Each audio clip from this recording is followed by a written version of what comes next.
Assalamu alaikum warahmatullahi wabarakatuh, everyone, and welcome back to the fifth and final installment of session to the history of the Umayyads. Alhamdulillah. If you've made it this far, I'm really pleased, and thank you very much. So, as you know, one of the things that I've been trying to do regarding these sessions is I have increased knowledge or information incrementally. So, what I've tried to do, um, because these were intensives, is you couldn't, well, I couldn't put all the information in one go in one session. There's no way in the allocated time that we have available that I could have given you all the information um, that I would have wanted to. Um, but the hope was one to introduce those who don't know about the subject area. The subject area. I think this is something that um, we need to learn more and more about Islamic history. That those who are not doing it, I think this is important that we study as much of our history as we can. And then secondly, those who are accustomed to or acclimatized to the subject matter, to try to possibly present it in a way that's a little bit different and a bit more nuanced. Um, Generally, what tends to happen when this is taught before, there's a huge emphasis on the personality traits of the given leadership and so on. And that is a very interesting thing that we might need to consider as Muslims as well, which is it's understandable why it happens.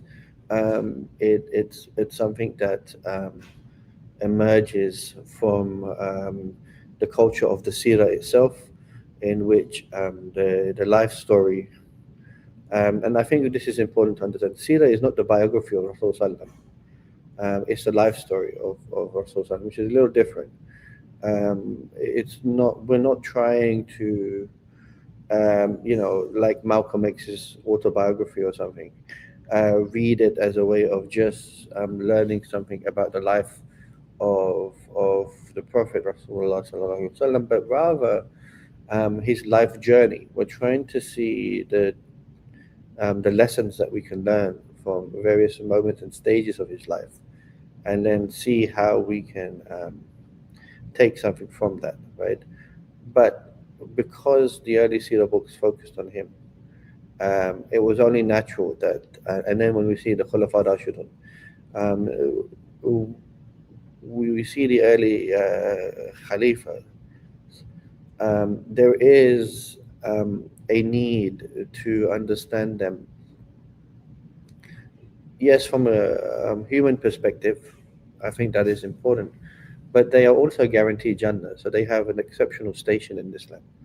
And as a consequence of that, um, they are still viewed in a very different light.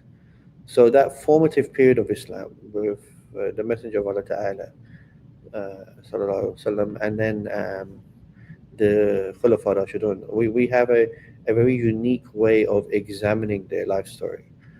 Um, but and so one of the things that we see is then there is a emphasis as a means of comparison, perhaps, of focusing on the characteristics and traits of any given leader, right? And in the early period of Islam, when we look at the state itself, one could argue that the state um, is synonymous with, uh, yeah, the state is synonymous with the ruler in many ways. So what happens is the ability to make a distinction between power and the personality of the ruler becomes a lot harder in many ways.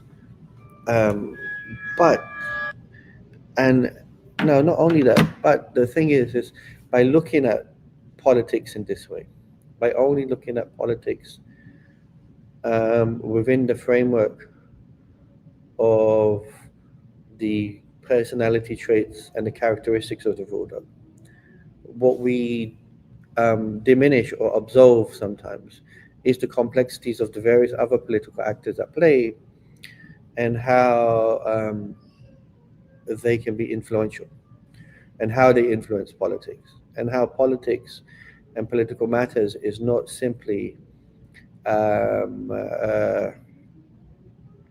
uh, the actions of a given individual. Now, some people might argue, well, why are we emphasizing so much on politics? Isn't the history of Islam more than that? And that is true. But what's interesting when we read the early literature books is there is an emphasis on political matters in the works themselves. There is a emphasis on, I guess, to some degree, writing about power. And as the writing process um, sort of like as the history keeps going forward, we tend to become um, more privy to more information, and this is another interesting aspect. Now, even today, I will hear Muslim commentators on various podcast formats only talking about leaders.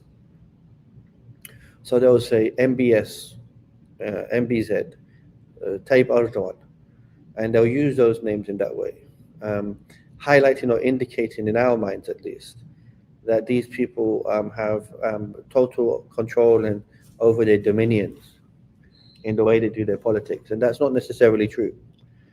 Each country in the Muslim world is still very different from one another, and it is important to understand the limits of the authority of the person in charge, but then also understand the different types of authorities that exist within those modern constructed organizations, so that we can understand truly what are they capable of doing or what are they not capable of doing. The reason why this is important is because, once again, there is then a skewed understanding, perhaps at times, that the ability of any given leader, or the inability of any given leader, is simply down to the fact of their personality trait. And sometimes what we do is we overlook some of the structural problems that exist in a given nation, where even if the leader is replaced by somebody else, that there is still a continuation of policy. Now, why does this happen? And one of the things that we sometimes overlook is the various different other actors and their forms of influence on this leadership model. And so, what we want to understand once again is a far more complicated understanding of not just the politics of the past, but the contemporary politics too, because, like I said, it feeds into the way um, we have started to understand politics, which is we make it very leader centric. And in history, in the field of history, we call it the great man narrative, right? So in England, for example, the idea of Churchill writing about this individual great man, and so what happens is by doing that, like I said, you sort of like diminish or minimize the various different pieces that are moving. And I think for us, and more for me as a historian, one of the things that I would like us to look at is to look at the situation with the leader as a central component, perhaps, and that is important, but then to also look at the other pieces, so that we can understand, I guess, the complexities of things, but also, like I told you yesterday, the qudra of Allah Ta'ala.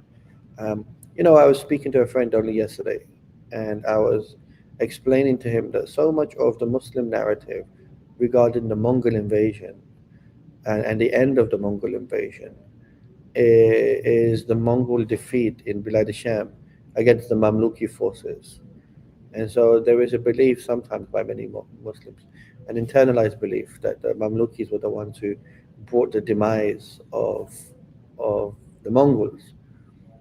But roughly at the same time, the Mongols were also defeated in Nagasaki, here in Japan, and they've got some like Mongol ships that they display here. So why is this significant? It's because if you start looking at Mongol history not simply in terms of only their impact within the Muslim world and the trashing of uh, the capital city of Baghdad, in 1258 and so forth, but we also see Mongol problems in other parts of their reign. We start to see the collapse of the Mongol Empire and the Mongol state and the Mongols, in particular, in a totally different light. And the reason why that's important, perhaps, is because then we can have a more accurate interpretation and understanding of them. And we can then have a better and a more accurate understanding of Islam's interaction with it, right? Um, on many occasions, people talk about the Mongols converting to Islam, which is true, they did. And the Ilkhanids is an indication of that. But the Mongols also converted to Buddhism in the East. So it clearly is an indication, not simply that the Mongols had no religion and Islamic civilization took them in, but at that time something was happening to the Mongols by and large, to the point that they became seeped into every civilization that was a religious civilization. Um, and what that also indicates then is that if because what we start to see is in certain parts of the Muslim world, in Khorasan in particular, because when we look at the Buyids, and this is later in Abbasid history, you will see that the Buyids were Buddhists. Okay, and was it the Buyids? I'm sure it was. I need to double check my notes. But there was a faction that were Buddhists that converted to Islam and then became Muslim in the Muslim court. And there is surprisingly indications of Buddhists becoming Muslim and how they brought these ideas into Muslim civilization. Because Islamic civilization is often simply perceived as being in contradistinction or um, in living side by just the Judeo-Christian tradition, which is not true. The early Quraysh were obviously, we know these were polytheists. So Islam, from its inception, has been interacting with polytheism, henotheism, monotheism, simultaneously at the same time.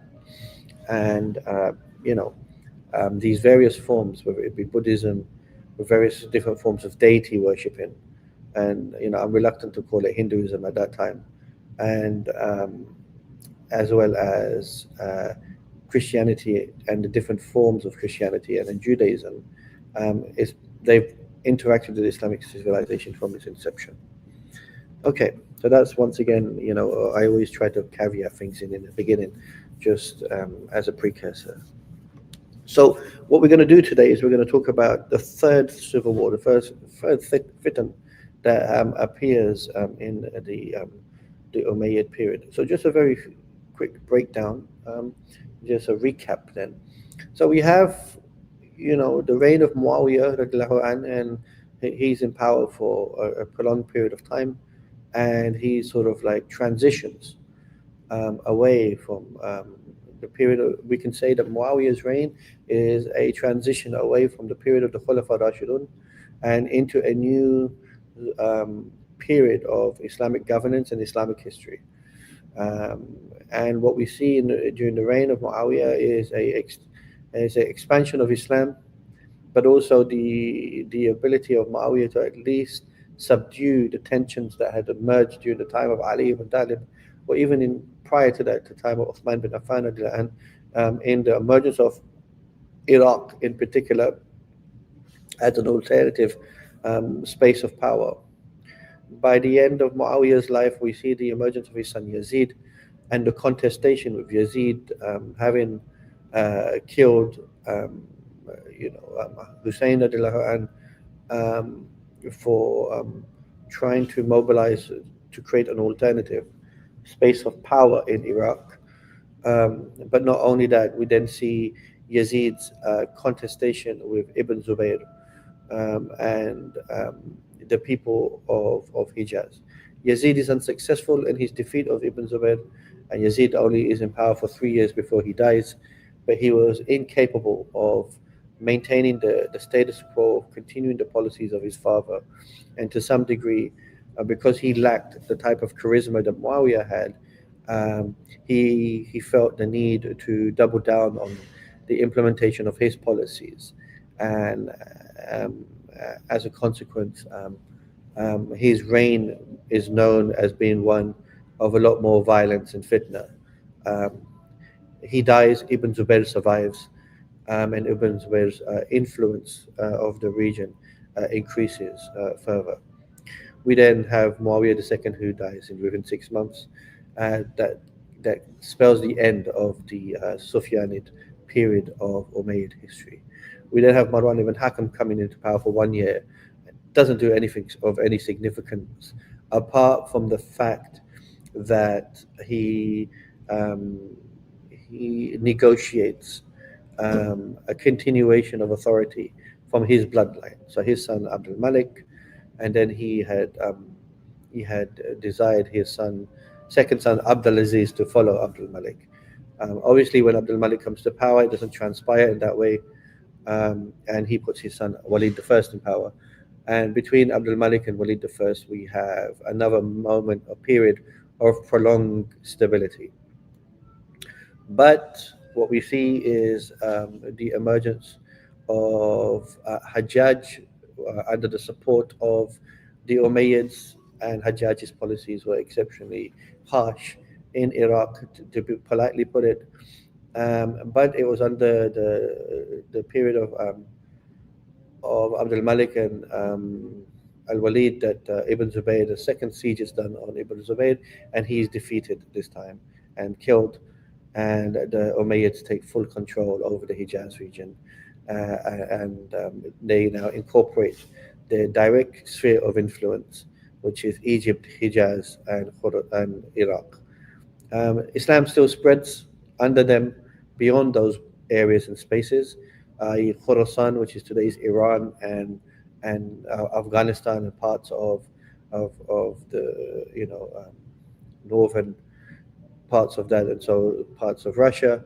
Islam also spreads rapidly into North Africa, uh, and Abdul Malik is accredited to building the Dome of the Rock during his reign, and which has become a symbol in the region. So you can see that there was a lot that was happening. Now, after the death of Walid, we see a sort of like real turmoil in the Umayyad period, where we're rapidly seeing rulers being in power for 2-3 years, and so which creates the tensions. Hajjaj also dies, which creates a power vacuum in Iraq once again, and we see the sort of like uh, problem areas of strongman rule, which is to invest authority in a single individual. After the fall of that individual, it leaves power vacuums. And so the Umayyads, because of these tensions that were emerging, tried to install Umar ibn al-Azīz into power. And what was important, I guess, and the point I made before, is that Suleiman was in power for 2 years before Umar ibn Abdulaziz. And Suleiman is perceived as being a pious man. Umar ibn Abdulaziz is being perceived as a pious man. But when Umar dies, he's followed by Yazid II, and Yazid unravels all the policies of Umar. And this is after the death of Yazid II. He he installs once again another sons of Abdul Malik, which is Hisham, and Hisham once again uses more orthodox policies, is in a prolonged period of stay, maintains that authority. But when he dies, then you get the contestation between him and Walid II. And Walid II, who's in the shadow of Hisham, creates a lot of tension, within the Umayyad realms. Now, if we were to look at up until now, so that you can appreciate the religiosity of these leaders, what do we see? What we see is Muawiyah, in terms of his religiosity, is a complicated person. His reign is complicated, but Muawiyah, by and large, is not seen as a bad human being within Islamic discourse. There are parts of Muawiyah's reign where he's been critiqued. He's probably criticism towards his treatment towards Hassan radiallahu anh, and the family and lineage of Ali ibn Talib radiallahu anh. There might be some criticism towards certain policies of Muawiyah, and then there have been criticisms in regards to him facilitating conditions for his son Yazid. But by and large, Muawiyah is not seen as necessarily a negative character. Yazid is, so there's one. Muawiyah the second is not, because he's only in power for, authority for 6 months. Marwan ibn Hakam is only in power for 1 year, so there's not really, and he's the cousin of Uthman bin Affan. Once again, he's seen in a very nuanced manner. Then his son Abdul Malik and al-Walid the first. They're seen once again in a similar vein as Muawiyah. It's a very nuanced way. There's a lot of achievements have happened under these two, and so they're not necessarily once again seen as negative. So if we look so far, where we've got Muawiyah, Yazid, Muawiyah the second, Marwan, Abdul Malik, and Walid the first.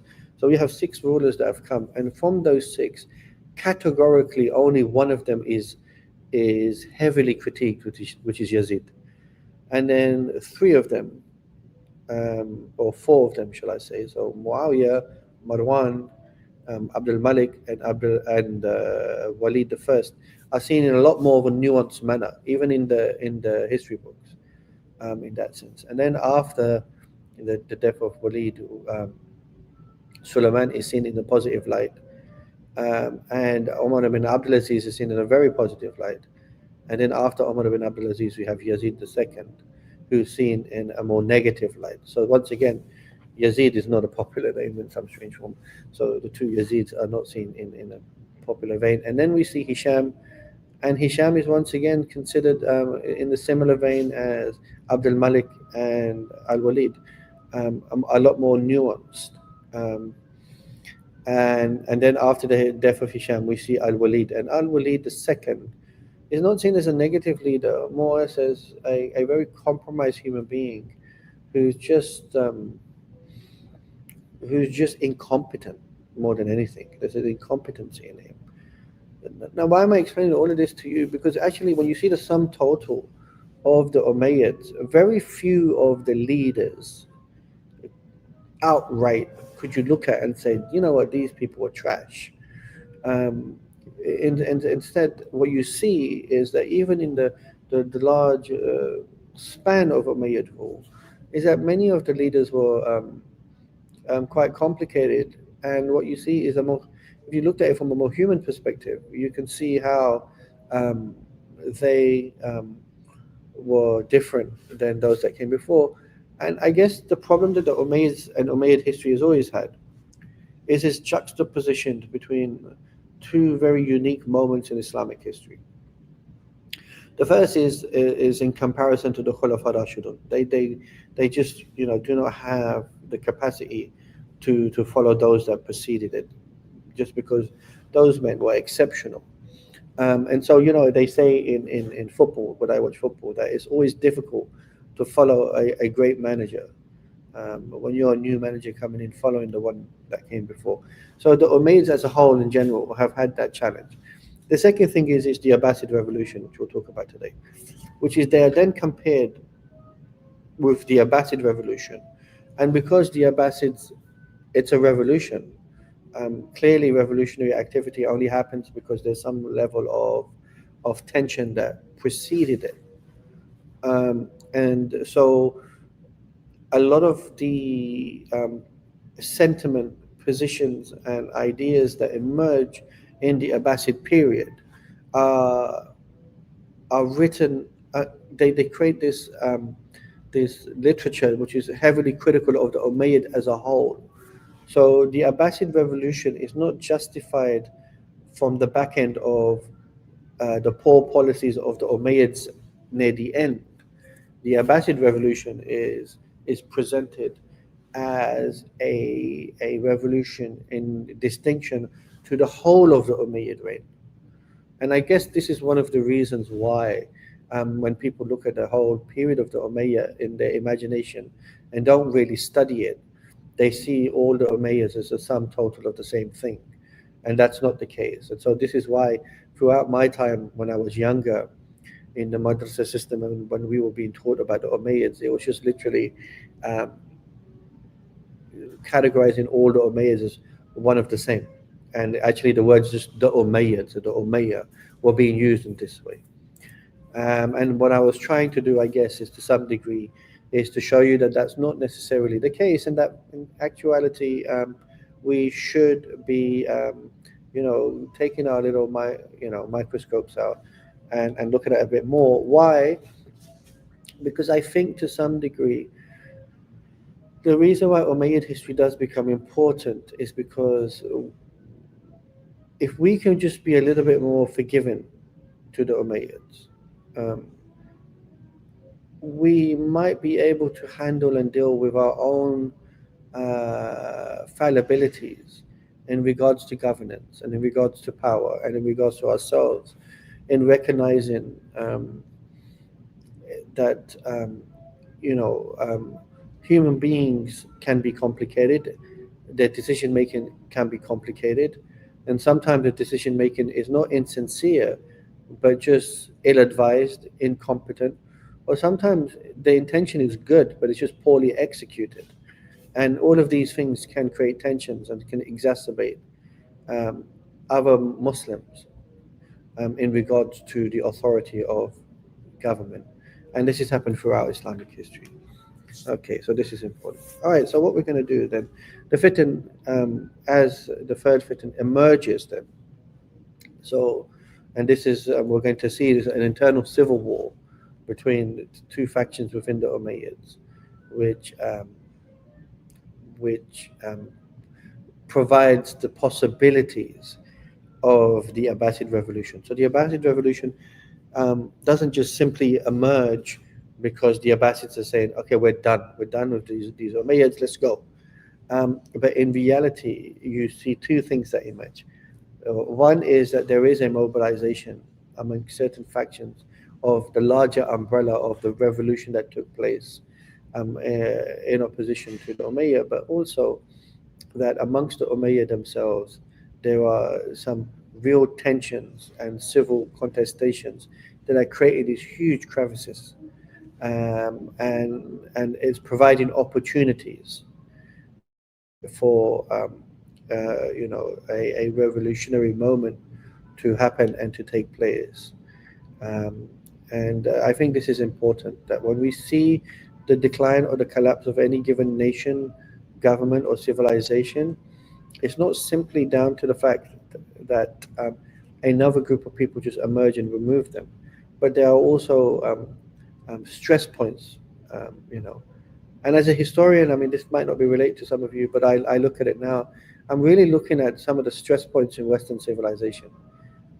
Things are very extreme um, when I'm looking at that civilization, and I'm thinking to myself, okay, this is really interesting. And currently, what's fascinating is the Muslim world is still paralyzed. It's afraid, in many ways, of the fear of the unknown in the Muslim collective imagination is far more scarier than the fear of the contemporary violence that is enacted upon it. And the fear of the unknown is an instinctive fear.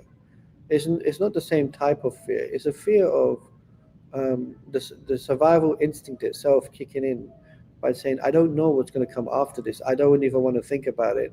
And I don't want to contribute towards its demise because I'm scared that if this entity collapses, what will happen in the region? So, in a bizarre, paradoxical way, or ironic way, shall I say, the region, the regional leadership, um, would prefer the presence of the United States of America to maintain itself in the region, even though it may not be happy with its policies. Because the absence of the US, if the US were to leave and everybody was left to their own devices, is a scary thought for many or within the region itself. And I've said this provocatively, but I say this to you as advice, as somebody who's been reading history a lot. That America ironically operates, uh, you know, as a Khilāfah in the region, in the sense that it's the authority which binds the Muslim world together. And after the collapse of the Ottoman Empire, we saw absolute chaos in the region. The collapse of American authority in the region is going to be seismic. It's going to be huge. The assumption that the Americans are not going to collapse, however, goes against a Quranic injunction where Allah Ta'ala says that every nation will have its fixed time, and it goes against the rational faculties, which is that no power, no entity, no empire has lived till the end of time. Every single one of them is collapsed, including the Ottomans who are around for 600 years. What the Muslims have historically successfully been able to do is being able to emerge from those stress moments and maintain themselves. And even though the Ottoman Empire collapsed, alhamdulillah, Muslims are still here in that sense. So I want you to understand what's happening in the Umayyad point in that sense, that there seems to be at least an ability to recognize that the Umayyads are in a stress moment. And the collapse of empire happens, like I said, for now at least. I'm going to give you two, notions. One is internal stress patterns, which exacerbate tensions within the ruling elites, which create opportunity moments for opposition. And two is that there is an opposition that is prepared and ready to exploit those stress moments. Um, uh, when we look at the Muslim world, it's not ready to exploit any stress moments in any civilizational discourse, simply with the fact that it's been conditioned not to. So this is why, we are sort of like zombies currently right now. All right. So, okay, then just quickly, I think the main issue here is line number one in the bottom line, right? Which is the Umayyad Caliphate was already strained by deep internal problems by the end of the Khalifa Hisham's reign. And so when Hisham died, his nephew Al-Walid, when he became Khalid, he became reckless he, and was critiqued for impious behavior, which alienated the religious elite and much of the Umayyah. Okay, now this is important, which is what we learned then is that in Hisham's case, even though he was thrifty, even though he was very strict in terms of his economic strategies and using heavy taxation and continuously going on jihad, um, society by and large was able to tolerate that because the idea of jihad was something that people were reluctant to critique, even if that meant it created a heavy burden in terms of tax. And so, even though they were not happy about the taxation, they sucked it up. But in Walid's case, his lack of piety, and it's difficult to know how pious or impious he was. His problem of piety or the absence of it was one in comparison to at least that which was projected during Hisham's period. His was a drop off. And secondly, he was invisible. He chose to abandon Damascus and live this sort of like lavish lifestyle um, in the wilderness, in the outskirts of Syria. Now, the irony, and we're going to talk about this, is how Al Walid dies. His death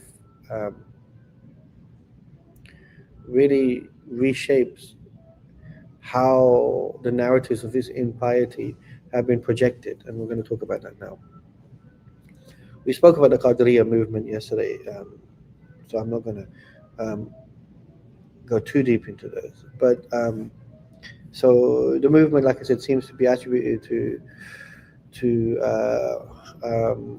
Ibn Abdullah, a muhaddis in Basra during the time of Abdul Malik and Hajjaj's reign. So it's interesting, as I told you, ideas are very hard to control.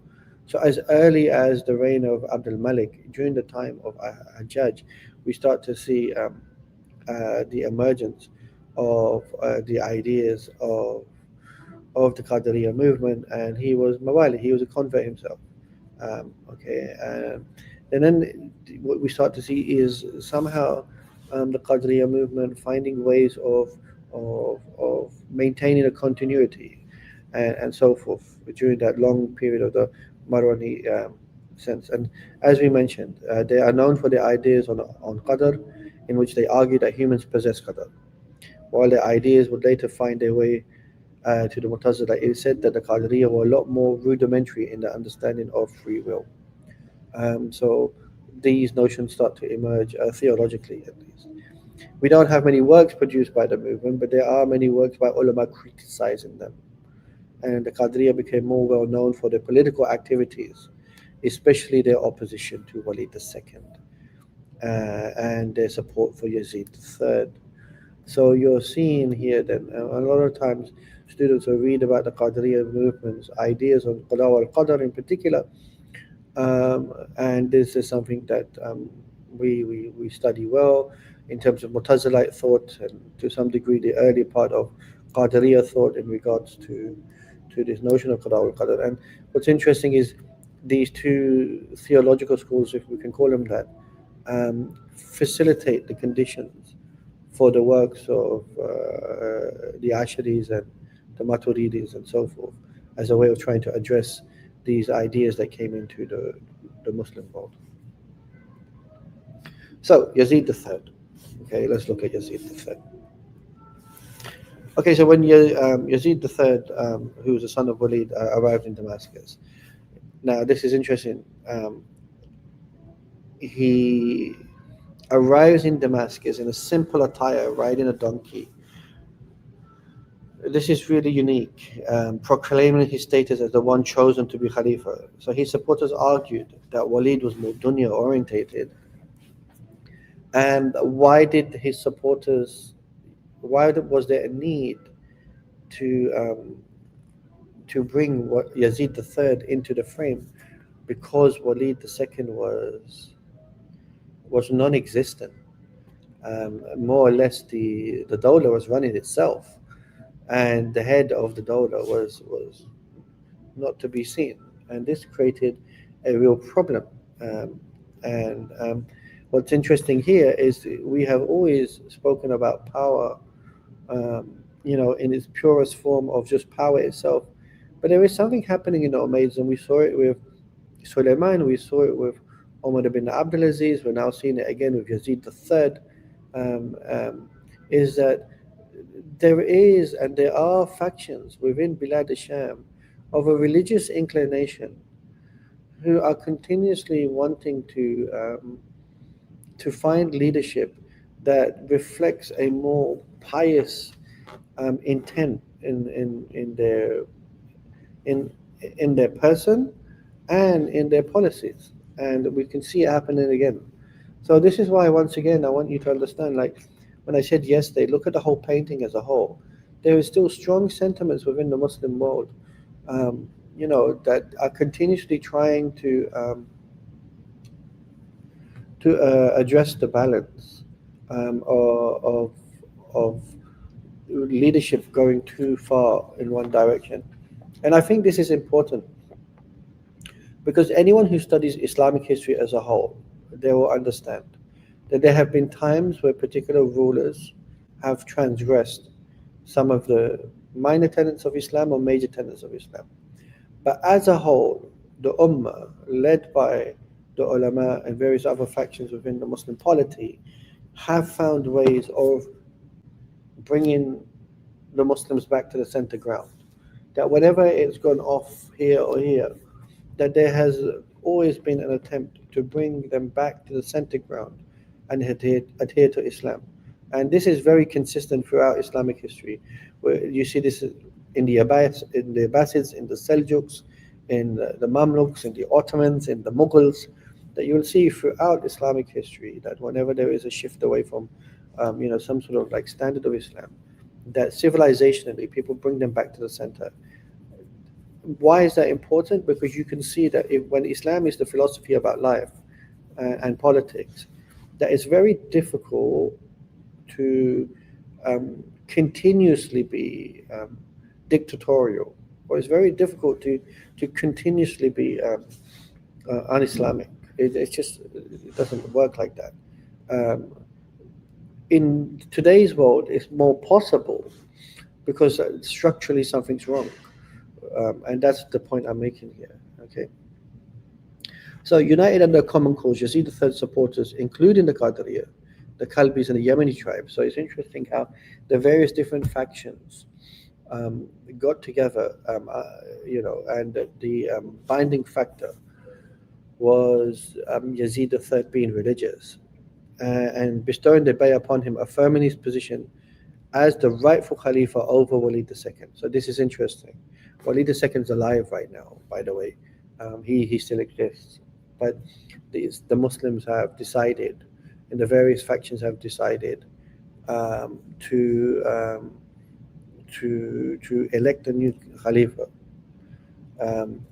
over the one that exists. And this really is the first moment we see in Umayyad history where something of this nature has happened.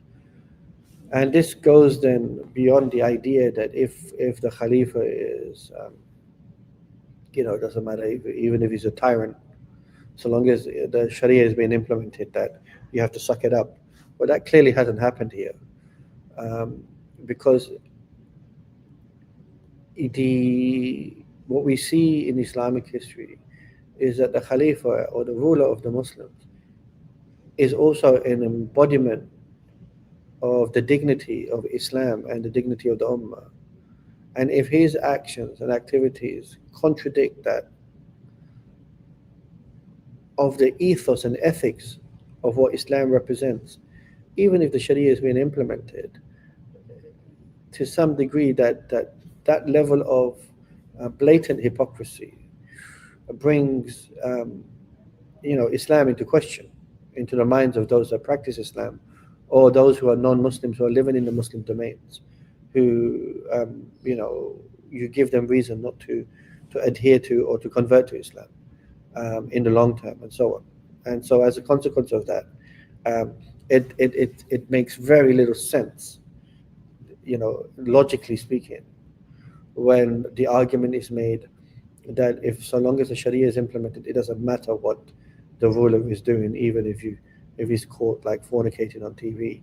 I mean, come on, like there is a particular standard that I think we can all make sense of here, which is absolute obedience. Here you see is not the case if the rulership itself is projecting Islam in contrary to what Islam is. So here in the Umayyad period, you see the first movement against that, and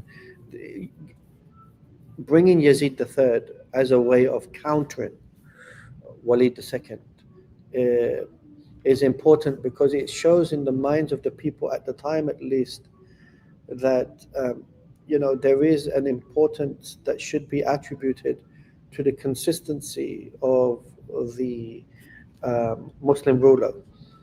And so at this moment, the imagination is, okay, look, we're not perfect and so forth, but not like this, not like this, not like, the guy is invisible, we don't know where he is and we don't know what he's getting up to. And the problem is that rumors are flying around that, he's up to no good, not like this. And the mindset would have been, okay, we've had rulers in the past who are not perfect, but at least they were showing people something. Walid is showing us nothing. So, but rather than finding someone who's once again middle ground in the image of Muʿāwiyah radiallahu anhu, or Abd al-Malik, or Hisham, what did we see? We saw a clear attempt to actually find someone who was pious in Yazid III. Okay, so when this happens, Walid tries to escape. Okay, concerned that he's going to be forcibly removed from power, and he goes to Palmyra on the outskirts of today's Syria. Palmyra became heavily contested during the war period of the Syrian war, where Daesh had tried to take some of the relics so that they could sell them abroad, and killed one of the key archaeologists. So it became quite well known in the last 10, 15 years. But Palmyra was an important place, a historical place where the Romans had built temples there, and architecturally it still looks fascinating. And there are some Umayyad buildings there too. There he rallied a small group of loyal men to protect him.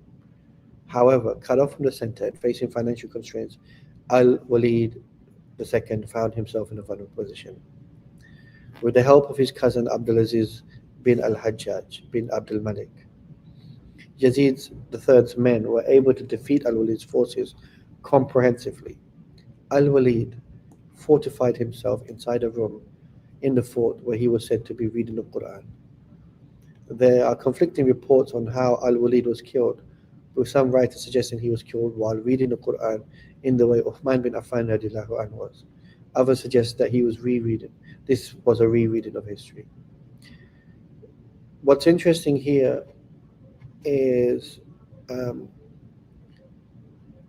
if al-Walid II was killed in the palace by guards while reading the Quran, once again the idea and the argument is of why this narrative emerges is to really show the level of disdain that the earlier Muslims and writers had towards the killing of a Khalifa, that this was unacceptable, that this type of extremity was something which was considered as so abhorrent that when they wrote about it in terms that brought about sadness. Now, what's interesting here is there is a contestation whether al-Walid was reading the Quran or not. But if he was after Uthman bin Affan. He was that long gap. There was another Khalifa who was murdered by, and the narrative is that he was reading the Quran and doing the same thing. And in some ways, one of two things are happening here. Either there is an attempt to try to highlight that this is unacceptable, or two, that there was an attempt to rehabilitate Walid. And so it's quite intriguing that on the one hand, Walid II is perceived and presented as this impious person, and on the other hand, the way he dies is during a moment of religiosity and piety. Anyway, what is known is Walid's young children were arrested and Yazid III comes to power. Now let's just stop there for a second, okay? Which is that Walid III is presented as a pious person. He arrives to Damascus on a donkey, almost bringing back images of Umar bin Khattab and Al-Aqsa. He's not wearing clothes that are expensive, and he's presented and come into the center. And yet, in his name, Walid II is being killed. This is a tension point here, in that sense. So how do you square that off against one another? I guess this is something which historians can talk about. So we have Marwan II, and this is important. When Yazid III came to power, he argued that he intended to create a political culture on shura, and he compared himself to Walid, who created a principle of force. Yazid has been presented in the same vein as Umar bin Abd al-Aziz, in the sense that he was presented as somebody who, when we read the history books, wasn't really interested in power, didn't want to become part of power, and was somewhat thrusted into it because of the conditions at the time. In his first khutbah, they said that he spoke against Umayyad abuse of power, and that if he failed to live up to the conditions of the Ummah, he would be willing to abdicate if another more suitable candidate was found. Yazid III, to some degree, had come to power due to Yemeni military support and Qadariyya influence, as we mentioned, right? However, only 6 months into his term, Yazid III died of natural causes, which created chaos within the Umayyad polity. The wounds of the civil war were still fresh, Right? Yazid III had not laid down a clear succession path. He had appointed his younger brother Ibrahim, who had little support. And with Al-Walid II's young children, I must add, in prison, succession was not clear. This led to the coming of power of the strong governor Marwan II, who strong-armed his way into power by removing the Qadiriya influence. Marwan II was between 50, in his late 50s to 60, when he forced his way into power. So Marwan II almost single-handedly does a coup d'etat and coming into power. And Marwan II is a really intriguing figure because to some degree, one could argue that Marwan felt compelled in acting um, in the interest of saving the Umayyads because of the chaos that has just transpired because of the bad policies of Walid II, the contestation of trying to replace Walid II with Yazid III. You can clearly see that people are trying to replace Walid II with Yazid III with good intentions. Um, Yazid III is presented as a religious man. Yazid III is making the case of implementing a shura. Yazid III is talking about if he doesn't uphold the standards of Islam, that he should be criticized. He's saying all the right things, and yet he dies 6 months later with sickness. And as a consequence of that, he didn't put down a succession plan, and his son Ibrahim was not taken seriously, and it creates a huge power vacuum. And as a consequence of that, Marwan II decides that he's going to take matters into his own hands. And he was a military general who fought many wars on behalf of the Umayyads and decides, you know what, like, this is not how this is going to go down. And so, there was talk that Marwan was already thinking of moving. And maybe this is one of the reasons why um, the various political factions quickly ushered in Yazid III. The concern might have been that Marwan II was going to take matters into his own hands, and so let's just quickly usher in Yazid III, and that will stop any possibility of Marwan usurping power from Walid II.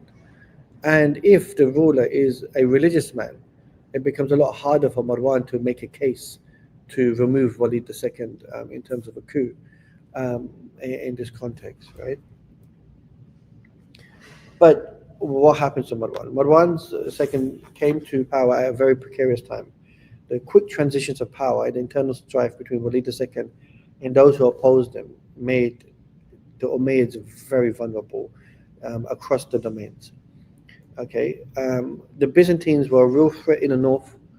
The Byzantines noticing that there is some sort of like tensions amongst Umayyad authority, and we spoke about this yesterday, which is why were the Umayyads not successful in regards to Constantinople? The Byzantines are still a notable political force, a military force as well.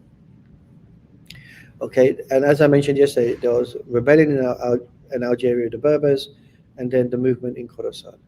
So in order for Marwan to be accepted as Khalifa, he had to remove possible oppositional actors to his authority. But this would further facilitate the weakening of the Umayyads. And this is really important. For Marwan II to be able to consolidate his authority, he knew that any oppositional forces or voices that critiqued him could undermine his authority. So he went around one by one, either silencing them or defeating them. But by doing that, he's creating a vacuum.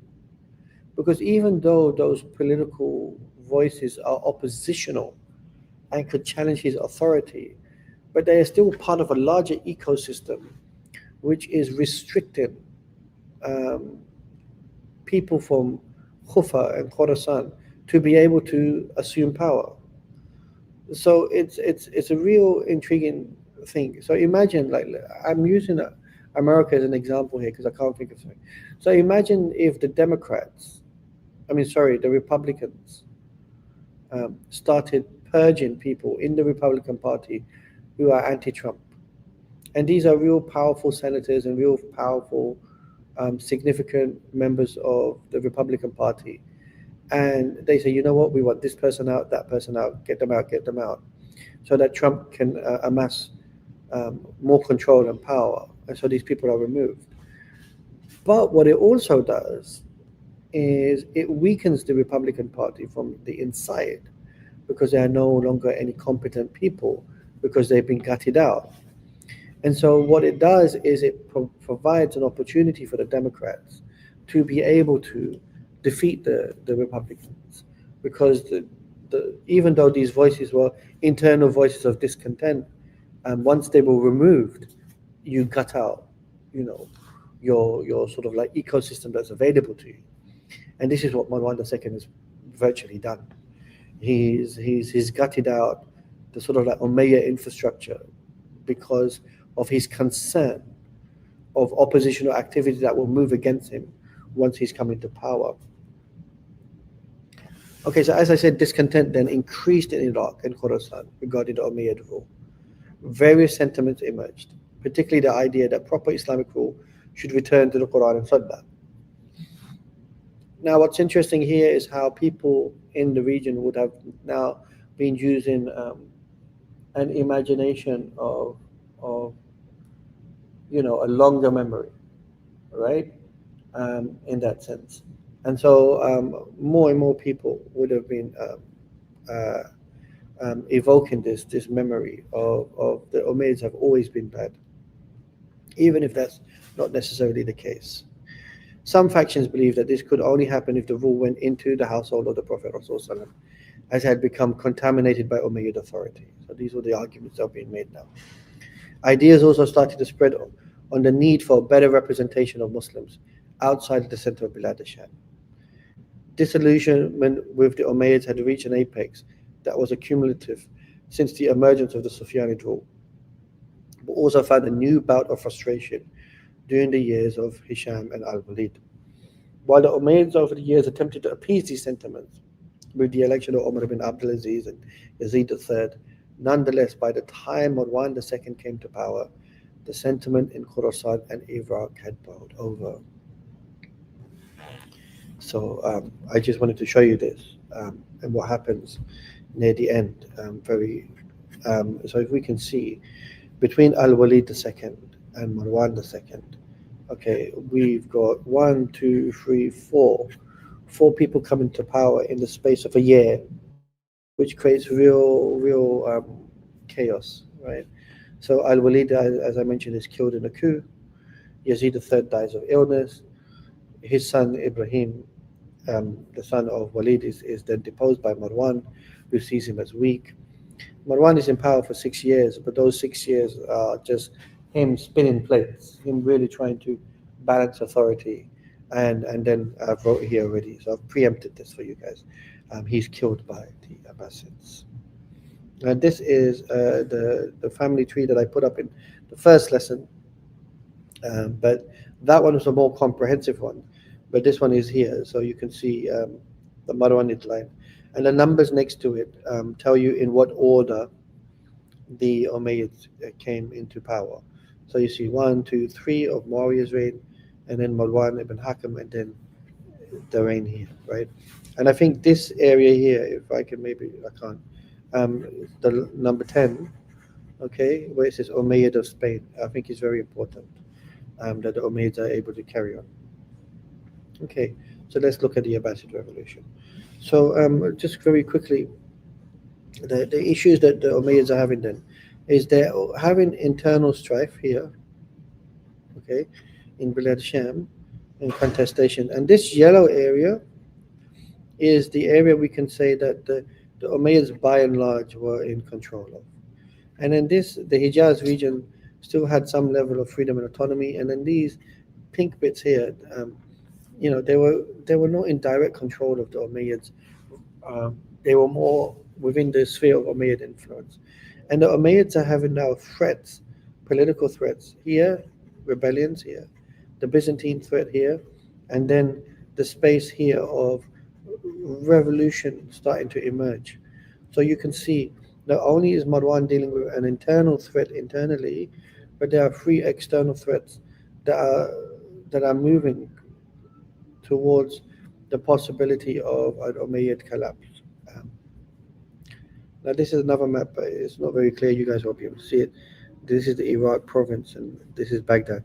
And yeah, I just wanted to show you that. So how does the Abbasid revolution happen? The Abbasid revolution was not a coup, okay, from one family dynasty to another. The Abbasids, in fact, did not exist prior to this. There was no such thing as the Abbasids. This was a particular type of construction. And a better way to understand this is to understand how there was a disenchantment of peoples who tried to reconfigure the Islamic polity and change the leadership towards something which was more loosely defined under the household of Rasulullah. So rather than having something strictly defined, something more open and wider, which can be more inclusive, was being curated. The distinction between Sunnis and Shias was not pronounced in Islamic history as of yet. Okay, so this was not a clear distinction. And one of the things that we do see, and I spoke about in Khorasan a few days ago, the emergence of the Alids. So there was always a sentiment towards Ali ibn Talib radiallahu anh, his children Hassan and Hussein, and there was a sentiment of people that subscribed in terms of their support of this. But there was also just a wider sentiment and a belief by many of the convert communities in Iraq and Khorasan, which is that if we had people who were affiliated with the family of Rasul Sallam, there would be a lot more upright than these Umayyads, right? In this sense. So Marwan was defeated on the Eastern Front by Abu Muslim, and I'll talk about this in a second, who was an ally of the agitated factions. So the key people that existed was Abu Muslim, who was a powerful military man, who represented the interest and support of many Khorasanis. Abu Salama, who was a supporter of the Alid factions. Then Abu al-Abbas Abdullah and Abu al-Jafar Abdullah. So these two brothers, and Ibrahim, these three brothers in particular, these two brothers in particular, Abbas and al-Jafar, are really important in many ways. And then Abdullah ibn Ali was the uncle of the two Abbasid brothers, right? And these men showed lineage toward the Abbasid side of Rasul's family. Now, Abu al-Abbas and Abu Jafar, it's not very clear which one of the two at this moment in time is forcing the movement towards the revolution in many ways. And this Abu Muslim, this name here, is very important because his support to the Abbasids provides the military conditions that are required to get the revolution rolling in many ways. All right. So the Abbasid movement led by Muhammad ibn Ali and his successors began in secrecy. It gained momentum due to widespread discontent with the Umayyads, which had been criticized, as I mentioned. After Muhammad ibn Ali's death, his son Ibrahim took over the leadership. The Abbasids found substantial support in Iraq and Kufa, where influential figures such as Abu Salama Hafs ibn Sulman al-Halla and Abu Muslim rallied supporters. Abu Muslim's military expertise was pivotal in the Abbasid victory over the Umayyads. The allegiance of the Abbasid forces to Abu Abbas Abdullah ibn Muhammad, known as al-Saffa in Kufa, marked the beginning of the Abbasid Caliphate. At the time, the two regions where the Abbasids were strong were Iraq and Kufa, and the representatives of the movement in Kufa was Abu Salama, another important region with Khurasan, and Abu Muslim was a prominent name. Now, what's interesting here is what we see is that the sentiment of the Abbasids, it starts before. So it doesn't happen overnight. There is a sentiment already emerging of a critique culture, an ideological movement of ideas and criticism regarding the need for change. And what's interesting here, maybe even today, we can look at this. And sometimes when people are talking about the desire and the need for a different type of representation for Muslims, the ideas matter. That when one starts talking about ideas and thoughts and formalizing particular ideas and criticism, this builds, and then maybe the change is not seen in the first formative generation. The change is seen in a subsequent generation, and this happens for two reasons. One is because there is a ability for an idea to carry across time, meaning that a sentiment has not just simply remained in one moment, but it's remained generationally. And so people have memories of these ideas that had emerged initially maybe in small pockets, but had now become popularized. Secondly, that there are a group of people who can actualize those ideas in another moment in history, in which they may have different forms of resources and power, who have internalized these ideas and are able to actualize it. And that's what I meant by ideas yesterday. Ideas are interesting because they go across time and space. It's hard to control them in your borders, and it's hard to restrict it in any given time and say, we don't want future generations to understand this. And I use Gaza as an example. There's an attempt to try to wipe out not only the Palestinians, but their memories, in the hope that nobody ever remembers this again. But what is unique is that the Palestinian issue is attached to Islam. So there's no way of people forgetting this. And as a result of that, it creates a particular sentiment and a manifestation. And these ideas are not going to go away overnight. And they're going to be around. And, this is one of the things that I think people need to understand. Okay. So let's look at the Abbasid claim then. And how was the Abbasid claim made? Initially, the Abbasid claim, like I said, so first thing what I showed in the previous slide, this one, is that the Abbasid revolution was made up of multiple factions. Abu Muslim was a very powerful Muslim military man. You then had Abu Salama, who represented the Alid factions. You then had Abdullah, al-Abbas Abdullah and Abu Jafar Abdullah, right? Two brothers who are from the Abbasid lineage, with Abu al-Jafar being the more prominent one, but still taking a back seat for his older brother. And then you had Abdullah ibn Ali. So these various factions in various parts of Khorasan kicked off, and it became impossible for Marwan II to deal with all these factions at the same time. And so this movement is emerging towards you of this large umbrella of different disenfranchised forces in Khorasan and Iraq, right? To what degree this is orchestrated and to what degree this is spontaneous is very difficult to know. There is some level of orchestration for sure and some sort of form of collusion.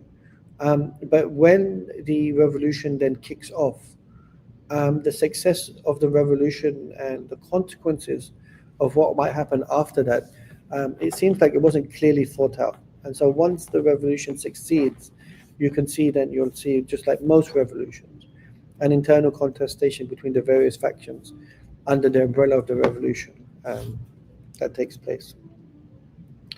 So the key thing was okay, how are the claims being made? So the first claim was the family, the family of Rasul Sallam was the only lineage that came from Ali ibn Talib and Fatima, which meant only the lineage of Hassan and Hussein.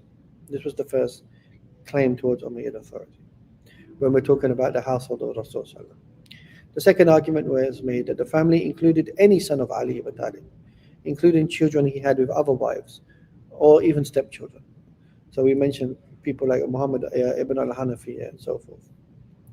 And the third idea was the idea of the family extended out to more than just Ali ibn Talib. And so the Abbasids took the claim from the lineage of the Prophet's uncle al-Abbas ibn Abu Muttalib.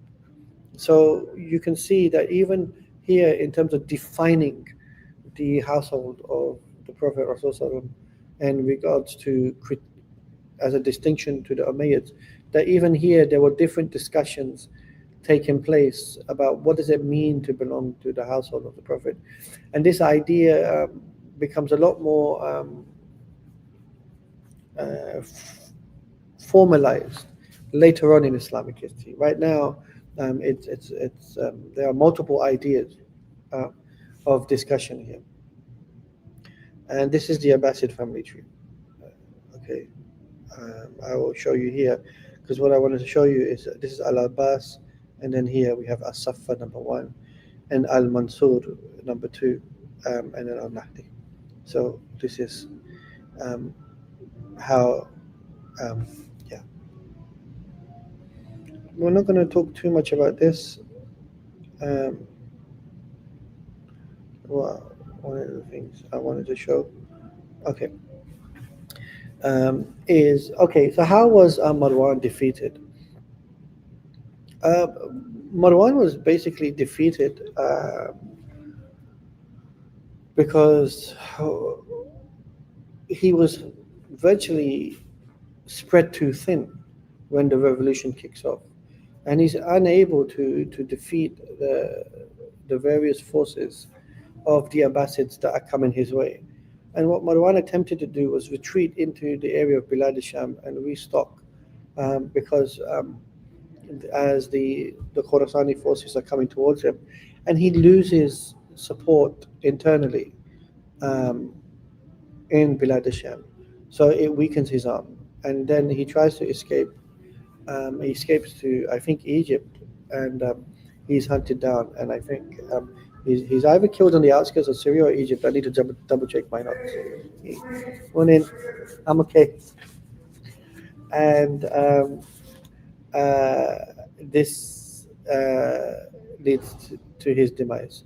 Once the Abbasids make it to Syria, they look for every single member of the Umayyad household as a way of making sure that the Umayyads can never start a counter-insurgency or rebellion ever again.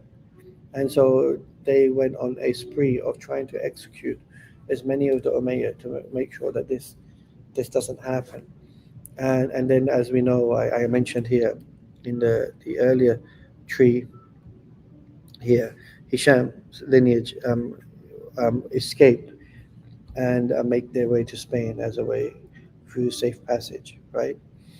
And this is how the Umayyads are finally defeated by the Abbasids in many ways. Now, how did the Abbasids legitimize their authority? Well, the Abbasids argue that they were part of Rasulullah's lineage, and they had support from the Alids. The designation was being offered to them as there was no viable claimant by the Alids.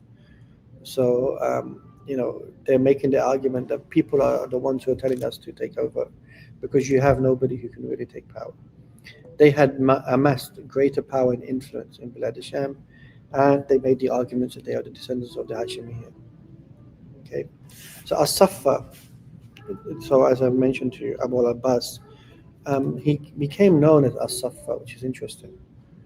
And I wonder if that's a title given to him as a way of showing that he's strong. So Ibrahim, like I said, was the eldest son of the Abbasid lineage. So let's go back to this family tree here. You can see in green, the bottom name was Ibrahim. He was the eldest son, but he was killed by Marwan II. Okay, and when Marwan was defeated, Abu Salama moved to have Alid representative replace Marwan. And Abu Salama presented himself as a kingmaker, attempting to push a Alid representative in many ways. Recognizing this, Abu Muslim then what he does is when he sees that the factions are moving against each other and they're operating in this way, what he does is he quickly moves to make sure that Abu Salama doesn't have someone in charge. So what's going on here? What you see is something fascinating. The umbrella of the members of the revolution. So Abu Muslim, who is a strong military man, who provided much of the heavy lifting for the Abbasid revolution. Abu Salama, who, as I mentioned, is a supporter for the Alids. And then you've got the two brothers, Jafar and Abu al-Abbas, who are from the Abbasid lineage, and their brother Ibrahim, who was killed, right? And so these various factions are working together to establish the revolution, and they finally defeat Marwan. But now the question is, who should be the leader post-revolution? And so Abu Salama is already orchestrating the idea under his own assumption, or maybe preempting this to quickly make sure that if we can get an Alid in power, that this would, consolidate their reign. And Abu Muslim, on the other hand, is still waging war in many ways.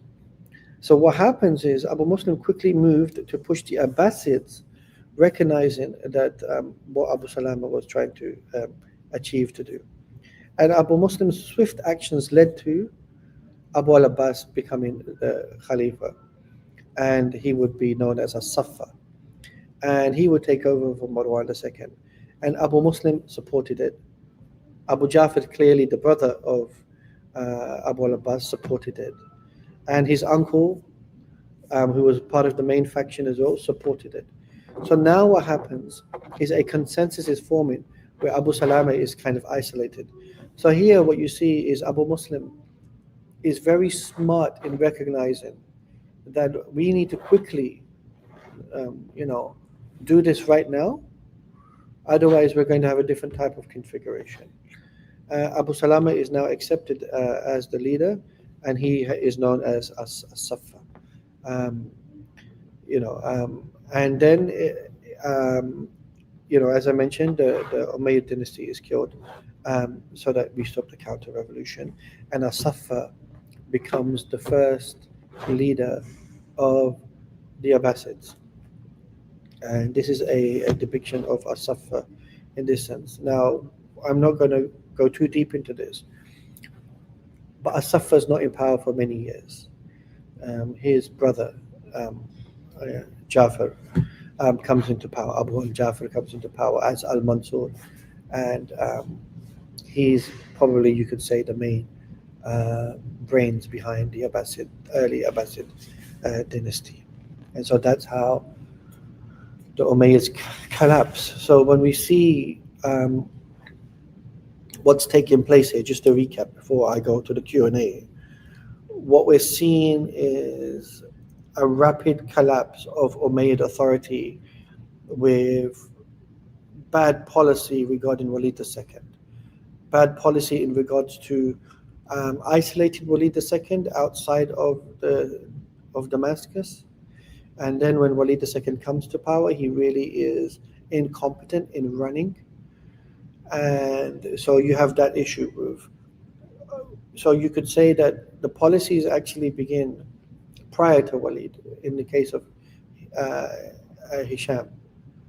And then with the isolation of Walid. Walid then coming to power but being incompetent exacerbates that issue. There is a concern that Marwan II is going to remove Walid from power via coup d'etat. And so various religious factions get together and they install Yazid III. Yazid III is installed in power and Walid is executed. And this is the second time a Khalifa has been killed. In doing so, the hope was that this would stop Marwan II's advance, and at the same time, with Yazid III being a religious and pious man, it would reset the Umayyad state. Yazid III died 6 months later. With no clear succession plan, everyone else is too young. Walid II's son, Ibrahim, is put into power. Not many people are convinced by him. Marwan then seizes the opportunity, decides to step in as a military man, does a coup, comes into power to try to steady the ship. Unfortunately for him now, the chaos of that year and what had preceded it gave an opportunity for the various different factions amongst the Abbasids to make a move. Amongst the Abbasids, we have Abu Muslim, who's a powerful military man from Khorasan. You've got Abu Salama, who's a supporter of the Alids. And then you've got Abu Abbas, Abu al-Jafar, and Ibrahim, three brothers who represent the Abbasid lineage, who also make a move. And then you've got their uncle collectively. And this creates a larger faction of an organized attempt to try to create revolutionary activity in Khorasan to counter Marwan's rule. Marwan does not have a al-Hajjaj-like figure in Iraq which can suppress these factions. The other problem Marwan II has is he removes any internal opposition to him that will criticize him, almost gutting out the Umayyad checks and balances that existed in that sense, leaving himself isolated. He is then defeated by Abu Muslim and killed, and then the members of the Umayyah who were left behind were also executed, apart from the lineage of Hisham, who escapes to Spain. And this is how you have the Abbasid revolution. The Abbasids then work towards making sure that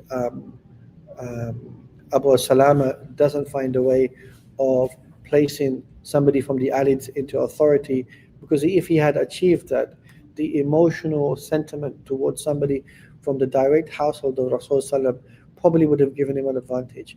So Abu Muslim preempts a move towards making sure that Abu Abbas is the one who's chosen. His brother Jafar accepts it and endorses it. And this is a very different model where initially brothers in the Umayyad dynasty are competing with each other. Brothers in the early Abbasid period are supporting each other. Their brother Ibrahim was killed, obviously, but their uncle supports it as well. And they make the claim as the new Khilāfah.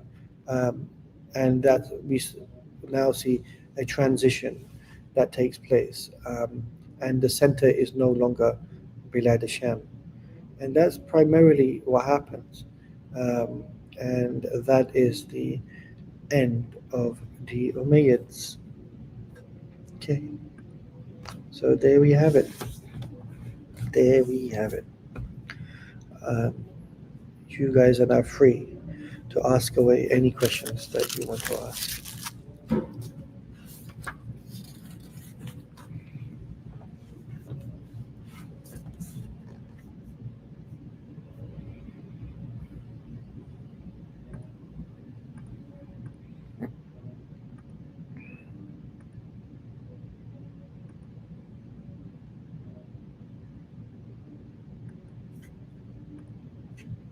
Okay.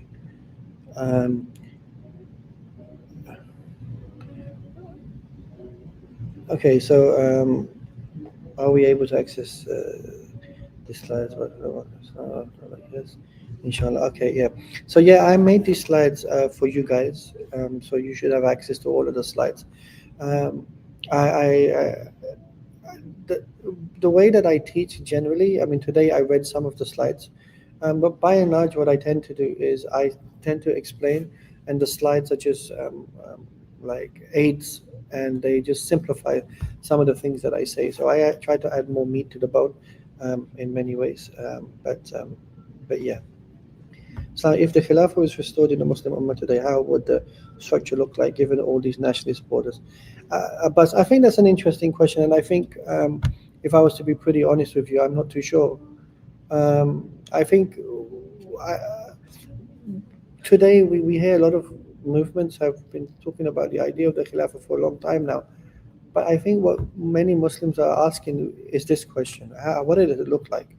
How do we actualize it? What are we talking about? And I think it's easy to critique the nation state and all of these factions, and then say we don't want something like that.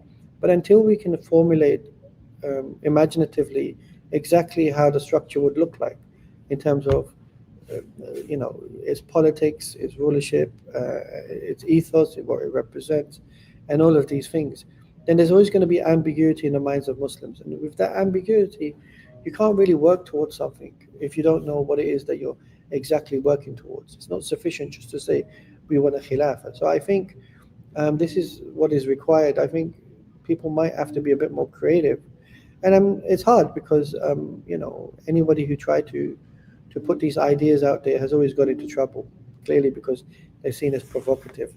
But what is interesting is when Daesh tried to establish its so-called Khilāfah, there was an assumption in the mind of Western commentators that Muslims would now abandon this idea, right?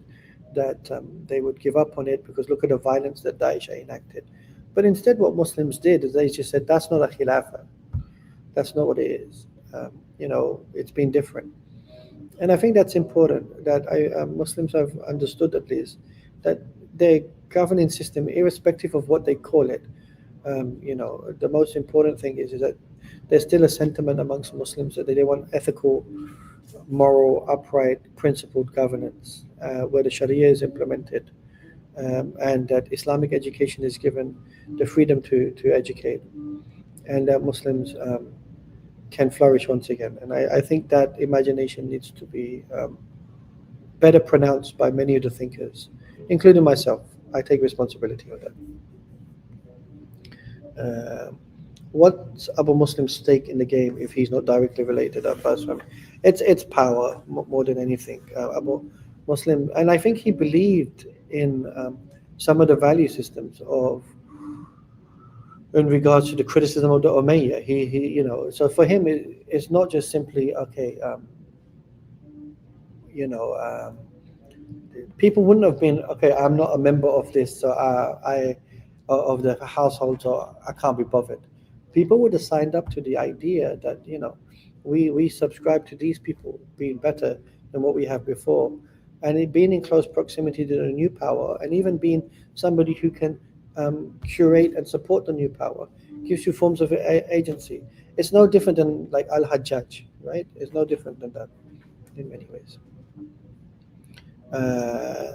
But so it wasn't simply to restrict Ali's authority. It was also the idea that he subscribed to some of the principles, but also wanted to position himself within the hierarchy of power. How do they kill the Umayyads and doesn't want Prince? Yeah, so as I mentioned, the way that the Umayyads are killed is they are found in Bilad al-Sham and they are executed. Now, how they are executed in detail, I'm not sure, but they are found one by one.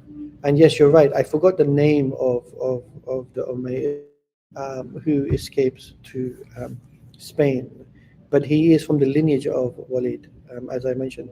So if I can show you this tree here, number 10, if you can see at the bottom line, you see Hisham, the lineage of Hisham.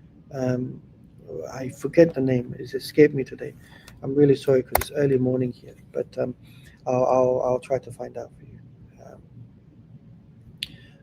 Were there active attempts within Iraq and Khorasan to have a dialogue and encourage scholarship, keeping personal differences aside? Yeah, there was attempts to do that. Obviously, these differences emerged, but you could see. For example, when Yazid III is brought into power, there seems to be a general amnesty. If Yazid III had not died, and this is a big if, but I don't usually do this because speculative thinking is irrelevant because that's not what happened. But I think if Yazid III had survived, the Umayyads might have been able to rehabilitate themselves, because when Yazid III came to power, the various different factions in Syria and in Khorasan and in the Hijaz was sort of willing to accept Yazid's authority in terms of being a unifying force. And so what we see then is that in our history there is an ability to be able to come together, but there has to be a focal point for that. Um, Revolutionary politics is really interesting. In our generations, the contemporary generation, when we have viewed acts which are considered revolutionary or revolutions, they have been based on the idea of what people don't want. They're not based on the idea of what people do want. So people will say, we don't want this person. And that's a point of agreement. But because there's a lack of clarity of what they do want, then the revolutionary factions fall apart very quickly. And when a movement is based on what they do want, it's usually based around one of two things. Either some consensus on certain ideals and values and an idea perhaps, or a charismatic representative, a charismatic leader, in that sense. In the case of the Abbāsids, prior to the revolution, there is some level of consensus building that's taking place when Yazid comes to power, Yazid III. But that falls apart after he dies, especially when Marwan comes with the stronger methodology. But when the Abbāsids come to power, there is still an attempt to coexist with the Alids. And I think in this period, there's still a lot of fluidity. As I explained to you, there is still a lot of debate taking place regarding the emergence of the Qadiriyya movement, the Mu'tazilites, and the Alids, and then the House of Abbas and so forth, and the different forms of scholarship that's emerging, especially regarding the ideas of Qada wal Qadr, which then manifests later on. As I mentioned to you before, you start to see the importance of hadith collection during the time of Umar ibn ʿAbd, and this continues into this period, and the Sunnah becomes a lot more crystallized, because the hadith collection is becoming a lot more important in regards to not just being dependent on people's memory, but it being written down. And so you're seeing a lot of these other types of knowledge-based movements that are emerging simultaneously as these political changes and shifts are taking place. So yeah, will there be a part two of the series, and a series about Muslim Spain? So there will be a part two. It will be about the Abbasids. I haven't thought out about the Muslims of Spain yet, inshallah, but I am working on something on the Muslims of Spain. But we will do a part two on the Abbasids, and then we will do another part on the Seljuks and the Ottomans, inshallah. Do you recommend visiting Japan, and if so, which cities or areas? Okay, so we're going a little bit left field here. A friend of mine just yesterday, subhanAllah, arrived to Japan, and he and I, he's from Palestine. He and I couldn't believe it. I couldn't believe that I'm meeting him in Japan, of all places, and he likes it. Japan is, as a tourist destination, is nice. I think the most interesting places in this country are the cities outside of Tokyo. There is something unique in the fitra of the people here. It's very fitri. So here, for example, we don't have dawah. Dawah doesn't work here if you're trying to intellectualize something. So like the YouTube dawah, where people are always competing and challenging and contesting, that won't work in a country like this. Here, people observe your behavior. They really look to see, are you good? Are you kind? Are you generous? Are you fair? Are you upright? Are you honest? And then based on that, they warm towards, because in their mind, they're like, we have all the dunyawi things that we can attain in this life. What are you offering which is different? And they're spiritual people. but not necessarily, organized religion. And you see that in them when you go outside of Tokyo. You really do. And so some of the most fascinating areas of Japan that I've seen are the areas that are not popular. But, the main tourist attractions, Kyoto, Osaka, and Tokyo, are the busiest cities. I found Hiroshima and Nagasaki fascinating because for me, like the idea of the atom bomb being dropped on the people, like how does that work? And when you go there, you see that, one of the things that the Japanese have also shown, they've gone through a lot of wars and they've gone through a lot of natural disasters, and they have found a way of surviving and rebuilding again. And I think the Ummah could learn something about how the Japanese have rebuilt after all of this. Because I remember having been to many parts of the Muslim world that have been savaged by wars and natural disasters. They still haven't been able to rebuild. And the Japanese can do that, and that's really fascinating. There is something, I guess, that we can learn from all peoples and societies. My favorite parts of Japan are Fukuoka. I thought Fukuoka was a wonderful city. And I loved Hokkaido, and I loved a place called Morioka, which is really quiet. All right. Looking at the post-Rashidun period, especially the Umayyads, the political environment seems to have given rise to the theological and political movements like the Qadiri, or maybe later the Fatimids. What does this history tell us about Sunni political governments, its strength, limitations, or underlying priorities? Now, I don't think that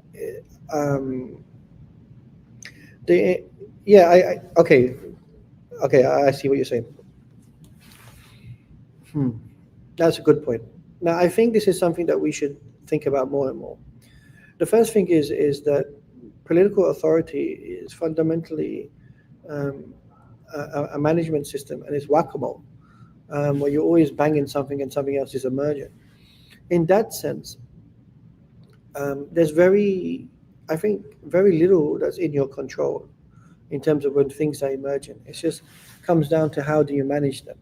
Now, what we see within the Sunni discourse, at least, is there's enough literature and culture that's there to try to advise and explain and even lay down foundations of how good governance should behave and act, and try to create an equitable society and so on. In the contemporary world, however, we've stopped writing about these things to some degree because they've been, people might see them as a taint because it became predominantly the domain of movements and so forth. But I think there is a need for scholars to be able to write about, the fiqh of siyasa and the ethics of siyasa, and also have an understanding of statecraft and diplomacy and political decision making vis-a-vis Islam.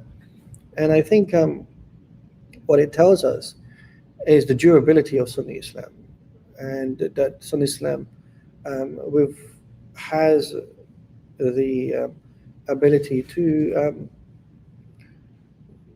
to shape structures that still allow the flourishing of Islam to take place.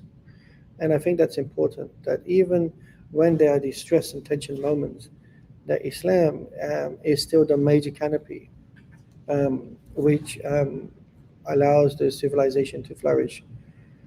Up until the collapse of the Ottoman Empire, every single revolution in the Muslim world or revolt was done in the name of Islam, not in opposition to it, apart from the Kemalist revolution of 1920 to 4 to 36 or 38, shall we say. So whenever we saw tensions in the Muslim world, they existed because people wanted to restore the balance. There was a restorative component within the civilizational discourse, that whenever there was a belief or sentiment that things had gone too far away from the center ground, that naturally a group emerged that attempted to reset the balance. Sometimes that group would do it via means and mechanisms within the political structures that were available, and at times, sometimes that led to violence.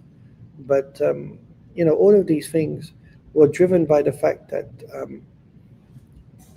Islam was supposed to be the major philosophy about life, and that's what we see consistently. Um, all right. There is no speakers corner in Japan, fortunately. It's they wouldn't have something like that here.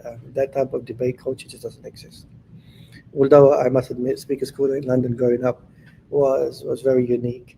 Nowadays, I just think it's become a bit of a circus, which is a shame. May take so sometimes I feel people of the subcontinent region and other regions which are in turmoil appear not too receptive to pursue knowledge, but not much active implementation, since perhaps ego of a lack of resource come into play. Nowadays, there seems to talk about economy to factor in the price of death for ego. That sort of sounds like getting rooted in the first principles, getting back to the center. Yeah, so colonialism, which was primarily an ideology of extracting resources on various different parts of the world, including human resources, um, to facilitate the demands of the Western center, which were at the time Britain, France, Spain, whatnot, was then replaced, or capitalism sort of developed out of that sort of worldview, in which for the last 200 to 300 years there's been a dominance of power dependent on economical factors. And the current configuration of the world that we live in is still under the sort of colonial yoke, where we can still say that we're living under sort of colonialism 2.0. It's not as blatant, but if we look at Gaza, where the mask has fallen off, and is very blatant in that sense.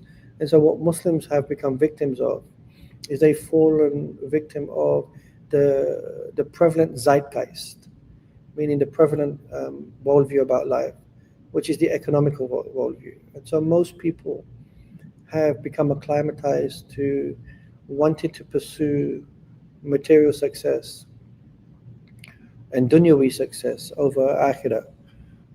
And the rise of a Muslim middle class in particular has, to some degree, also reflected that. And most Muslims who've become of a middle class nature, they are stuck in a halfway house where they don't want to lose the sort of material assets that they have attained to what they believe is a good life, because to achieve actual change requires tremendous sacrifice, and to be a person of service to the ummah and not get very much in return, but know that you're doing this for the sake of Allah Ta'ala. There are very few it's very few and far between people are doing this now. That's not to say people are not doing this. I mean, many of us here today are driven by this. But by and large, people are driven by not wanting to be in the poverty line and so on. And even people who of a religious inclination are driven by that. And so as a consequence, we are, as I told you before, Audley Huxley makes the case that there will come a time where people will stop reading books, not because tyrannical regimes will confiscate them, but because we'll be occupied by entertainment, where we won't want to read books, we just want to be entertained. And the current way in which the world is configured, we are all contaminated by this. We're not escaping it. So it's very easy to critique the Muslims of the past in terms of their material desires and so forth, and make judgment upon the Umayyads and so forth. But the current generation, those of us that exist today, we are far more contaminated than we can ever imagine. And I say this openly, that Gaza is a mirror. It's a mirror to our faces, showing us of our failure as a collective. We're all going to, I really sincerely mean this, we need to do tawbah every day to Allah Ta'ala in terms of what we've allowed under our watch, and in terms of our inactivity. We can blame leadership as much as we want, but we collectively failed. And so we need to think of something. What is it that led to this failure? It's not simply that we're helpless. Why are we helpless? And how much can we just continuously blame external factors? What is going on in the communities where we have absolved ourselves from any responsibility, and the only responsibility we can think of is we're not going to drink Starbucks today? That's not sufficient. And so we really need to rethink how we can, one, extract our soul from this current way that we're living, and then how can we encourage others to do that, and then how can we work towards providing an alternative. The Deen of Islam is not just for Muslims. This is the mistake people make. The Deen of Islam is for everybody to live under, because it's the Deen of Allah Ta'ala, which nobody understands the requirements of insan better than Allah Ta'ala. And He gave us the Deen of Islam, yani. So we shouldn't be ashamed or afraid of presenting that to the dunya as an alternative, inshallah.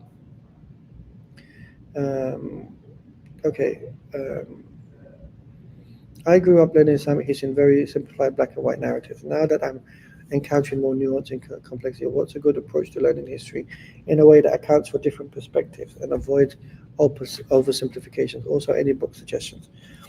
Yeah, so I think this is something that we need to look at more and more. At the moment, what I can say is books that are written within the Islamic knowledge groups are still presenting these simplified narratives. The works that are providing complexities are in Western academia, but they have their own biases, right? And those biases in themselves are very difficult to navigate. I think we've become accustomed to just reading books and someone saying, can you give me books to read? But I think we need to create these types of ecosystems where you're being taught. So, for example, one of the reasons why I'm teaching you guys history in this way is, even if you didn't understand everything I was saying, even if there was many things that flew over your head, the idea is I'm trying to help you think differently. The sum total of what I'm doing is I'm trying to help you think differently, so that when you pick up these history books, you're able to at least be skeptical in the way that you read them. Okay, so in essence, what I'm trying to do is, rather than saying read these books, read those books, I'm actually trying to change the way you think, so that whatever books you choose to read, you're now being given an intellectual tool, which is that you will be looking for different things when you're reading them. So you'll read it and say, okay, wait, that sounds a bit simple, but why did that happen? Okay, but what are the conditions here? Like, why is this book not saying this? Is there another book I can read that says that? Okay, this book says this, but that sounds a bit off here. That sounds a bit simplistic, or that sounds a bit biased, or that sounds quite Orientalist, that sounds quite Eurocentric, right? So one of the things that I'm trying to do is encourage you to think in this way. But also, I want to stress this point. I was at a conference once, and there was a Zionist academic. It was quite common in the academic space to encounter academics from different parts of the world. And he said, one of the great things about history is the people that we write about are dead, so they can't really counter what you're saying. So you have a bit more flexibility and room to be intellectually creative. And I got offended by that. And I stuck my hand up. I said, no. The fact that these people are dead means you have more of an emphasis on making sure that what you're saying is right. Because in accordance to my tradition, we're going to be held accountable on the Day of Judgment. Imagine writing about Muslims and speaking about Muslims, and it's considered backbiting. Imagine I write a book, and because I've just finished writing a book about the ulama of the Ottoman period, and someone like Mustafa Sabri Effendi says, this guy, Dr. Yakoob Ahmed, whoever he is, he said these things about me. This was not true. And he put it in a book, and people were reading it until the end of time. What would I say to Allah Ta'ala? That I wrote about the ulama in this way? This is unacceptable. So what I've tried to do when I'm writing about people, especially about people, as a way of not making it come across that I'm backbiting about them, is firstly, I write that in the first page, Allah knows best. and that if I've made any transgressions, may Allah Ta'ala forgive me. And secondly, I try to be as fair as possible to them. I will say that I've made this opinion based on the information available to me, and this is how I've interpreted it. This is why the early Muslim scholars, when they were writing Islamic history, there was a reluctancy at times to give opinion because they didn't want to go down this rabbit hole. And so they were just documenting reports. But the issue is today's student, and Sheikh Bhuti makes this case in his seerah, because they've become acclimatized to Western modes of thinking, the scholar might be expected to give more of an interpretive value and give more of an opinion in regards to their scholarship to help the Muslim reader and audience understand things in accordance to the world that they live in, where there's more information, so that they can safeguard them. And so as a consequence, I do believe this, that on the one hand, I want you to have a skeptical mind of being able to analyze and question things that you read. But at the same time, I do not want you to lose your decorum of understanding that these people are Muslim, these people have died, and these people will be judged by Allah Ta'ala and Allah Ta'ala alone. And we do not have the right to be so flippant in the way that we speak about them, and that there should be a particular manner, irrespective of whether we agree or disagree, of how to speak about people. And so when we're going to, I hope this came across in the last 5 days, that even though I may have positions where I've read where I want to be critical of some members of the Umayyad, but by and large, and I haven't given them a pass, by the way, but by and large, I've tried to speak in a language which didn't permit me the space to denigrate them in any shape or form, and leave that to the realm of Allah Ta'ala. So I think this is important. Okay. Walid, thank you very much as well. I really appreciate everyone being here. It really means a lot. I'm trying to encourage as many Muslims to study history as possible. Even if it's part-time, whatever, we need to know our knowledge, our history, our identity. And if I can encourage more people to do this, then this would be great. The mindset perspective shift to approach history in an analytical way is key. I really appreciate that, ability. That means a lot. That in itself is important. That if you guys just take away this mindset, that whatever methods and self-studying you do, you're capable of doing that. That's the most important. Okay. All right. Well, that seems like it for today. And this seems like it for the week. I have been very, very, very grateful that everybody has stuck around. I'm not going to lie to you. It's been a little bit tricky talking to myself. So I'm always, you might see that I'm not looking directly at the camera because I'm trying to take the information out of the side of my brain. But I've been very grateful for everyone's engagement and so forth. If any of you ever see me anywhere down the street in any country around the world, please do stop to say salam. I'd really appreciate that. If I've made any mistakes today, may Allah Ta'ala forgive me, and I'm really sorry for my deficiencies as a human being and as a scholar.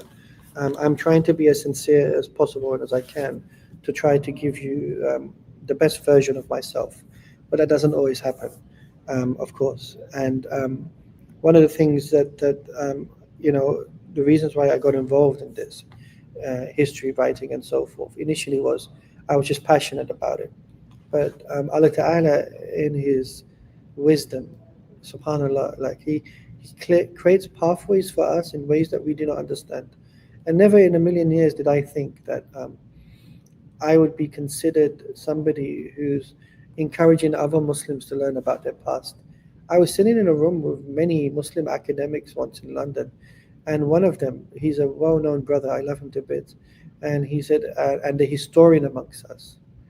And he pointed to me, and I looked and I said, but we're all historians. And then he went, oh, you're right, but you're a proper historian. And I said, what does that mean? And he goes, we talk about ideas, but you talk about history in the way it's done traditionally. And it's interesting that we have sort of like lost our ability for people to be able to do history in this way. I have written a book that's going to be published next month. It's called Why Study History, and it's a exercise of my thoughts of trying to encourage Muslims to study history, and I really hope it helps in that sense. Thanks for giving me the pass for being a Liverpool fan. And no, I met a kid from Singapore 2 days ago. He was sitting next to me in a coffee shop, and then he told me he was a United fan, and my heart hurt, it sunk. But then he was Muslim, so I gave him a pass as well. So there you go. So inshallah, everyone else is doing good. Look after yourselves. Thanks a lot once again. Hopefully I can see you guys in any shape or form in person. Please pray for me, pray for my family, pray for my father. More specifically, he's not well, so I'm going to London to take care of him for 3-4 months before I come back to Japan. And thank you very much. And inshallah, we meet again on session 2 somewhere down the line. So, Assalamu alaikum everyone.